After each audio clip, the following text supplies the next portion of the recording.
Hello बच्चों, तो चलिए इस प्रश्न को पढ़ते हैं। उस वृत्त का समीकरण जिसके बिंदु 3,4 पर खींचा गया अभिलंब वृत्त को बिंदु -1, -2 पर प्रतिच्छेद करता है।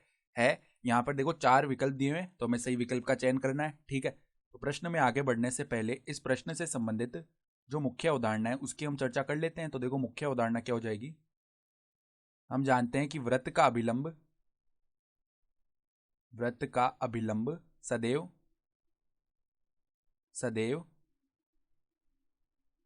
वृत्त के केंद्र से होकर गुजरता है। वृत्त के केंद्र से होकर गुजरता है। सही है।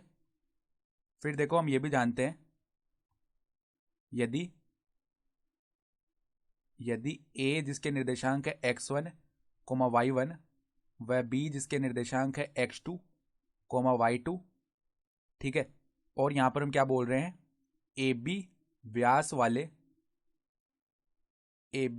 वाले वृत्त का समीकरण क्या होता है। देखो AB व्यास वाले वृत्त का समीकरण हम देखो किस प्रकार से देते हैं, यानी हमें व्यास के जो दोनों बिंदु हैं A और B उनके निर्देशांक अगर पता हो तो देखो ये समीकरण होता है x माइनस x1। ठीक है, और यहाँ पर देखो हमारे पास क्या आता है, x माइनस x1, इसके गुणा में हमारे पास कौन सा पद आता है, इसके गुणा में देखो हमारे पास पद आता है x माइनस x2, प्लस में क्या आता है y माइनस y1, गुणा में आता है y माइनस y2 बराबर में 0। ये होता है वृत्त का समीकरण। ठीक है, सी अगर हो रहा है वृत्त।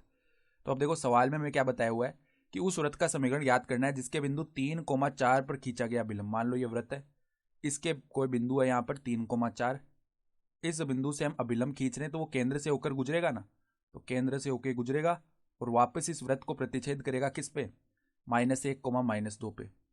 तो हम देख पा रहे हैं कि ये जो है ना व्यास बन गया। अगर हम इस बिंदु को P बोल रहे हैं, इस बिंदु को Q बोल रहे हैं, तो PQ व्यास बन गया।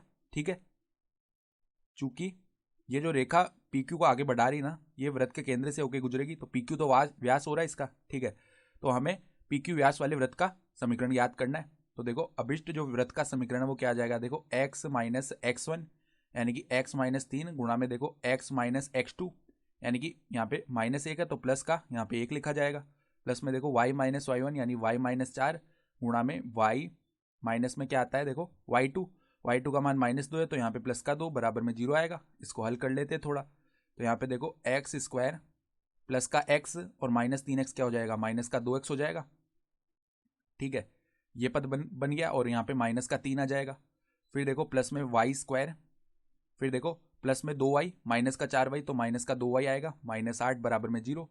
तो अगर देखो पदों को सही से लिखे ना तो एक्स स्क्वायर प्लस में वाई स्क्वायर माइनस का क्या आता है 2x माइनस का 2y, फिर देखो यहाँ पर माइनस का 11 आ जाएगा बराबर में 0, 11 है। तो यहाँ से देखो ये आ गया हमारे पास में उस वृत्त का समीकरण। तो अगर विकल्प देखें ना तो विकल्प बी जो है हमारा सही विकल्प आ जाएगा। ठीक है, तो आशा करता हूँ कि आपको ये प्रश्न समझ में आया होगा। धन्यवाद।